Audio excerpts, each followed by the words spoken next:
హల్లెలూయా. కృపలను పొందుచు కృతజ్ఞత కలిగి స్తుతులర్పించెదను అన్ని వేళలా.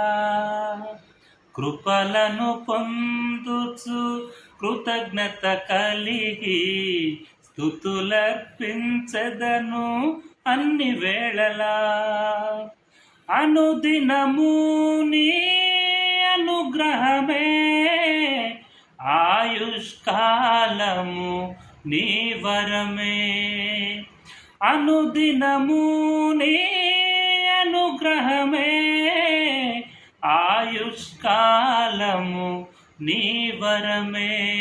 ఘనమైనవి నీ కార్యములు నా ఎడల, స్థిరమైనవి నీ ఆలోచనలు నా యేసయ్యా.